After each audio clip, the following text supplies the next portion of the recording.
এই যারা টাকা পয়সা দিয়ে এরকম প্রশ্নপত্র ফাঁসের মধ্যে দিয়ে যেসব টিচার হবে, আপনার কি মনে হয় যে বাকি 30 বছর এরা কোনো ভালো বাচ্চা এই আমাদেরকে দিতে পারবে এই জেনারেশনকে? 14 জুন 2023 সালে এই প্রাথমিক সহশিক্ষকদের একটা পরীক্ষা হয়, এই সার্কুলার দেয় ঢাকা এবং চট্টগ্রাম। প্রায় 11 লক্ষ মানুষ এটার জন্য কি করেন, পরীক্ষা দিচ্ছেন, 11 লক্ষ মানুষ এটাতে পরীক্ষায় বসছিলেন। তো পরীক্ষার দিনে দেখা যাচ্ছে যে সবগুলা পত্রিকায় আসছে পরীক্ষার দিনে প্রশ্নপত্র ফাঁস হয়। হওয়ার পর পুলিশ এবং ডিবি, আমাদের ডিবি পুলিশ এর মধ্যে অনেককেই গ্রেফতার করে এবং তারা স্বীকার করেন যে এই প্রশ্নপত্র ফাঁসের সাথে কারা কারা জড়িত, কিভাবে কি হয়েছে সবকিছু ছিল।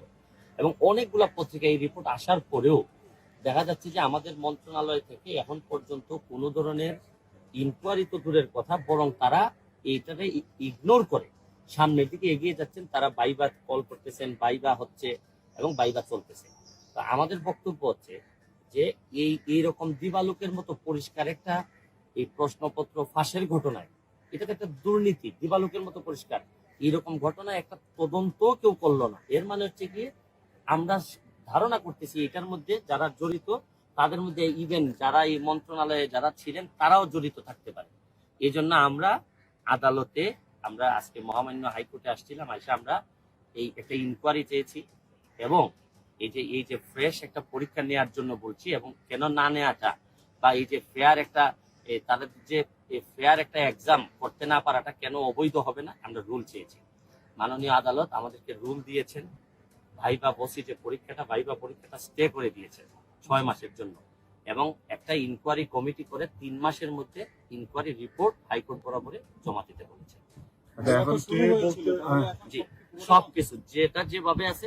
কোন সালের এটা 2023 সালের এই সার্কুলারটা 2023 সালের 14 জুন, এটা ওই সার্কুলারে এখন পর্যন্ত এই প্রসেসটা চলতেছে।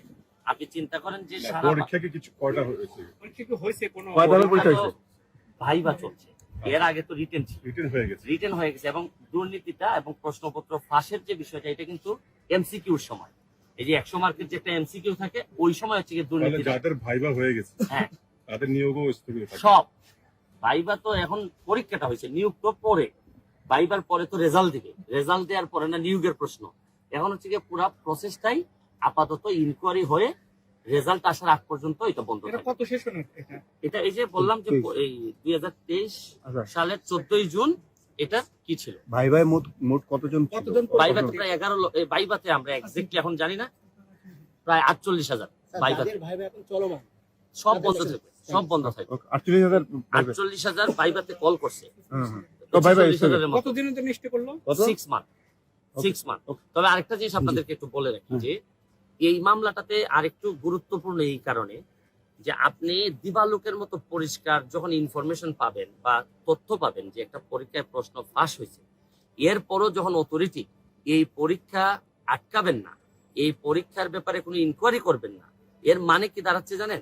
যে পরবর্তী পরীক্ষায় আরো উৎসাহিত করা, যে আসেন দল বল মিলে আমরা প্রশ্নপত্র ফাঁসে আমরা জড়িত হই এবং প্রশ্নপত্র ফাঁস করার মধ্য দিয়েই আমরা জাতীয় জীবনে আমরা বিভিন্নভাবে চলেন, আমরা একসাথে মিলেমিশে আমরা ছাত্রদেরকে পড়াই। এবং এই যারা টাকা পয়সা দিয়ে এরকম প্রশ্নপত্র ফাঁসের মধ্য দিয়ে যেসব টিচার হবে, আপনার কি মনে হয় যে বাকি 30 বছর এরা কোনো ভালো বাচ্চা এই আমাদেরকে দিতে পারবে এই জেনারেশনকে? এই জন্য এটা খুবই গুরুত্বপূর্ণ একটা বিষয়। Thank you.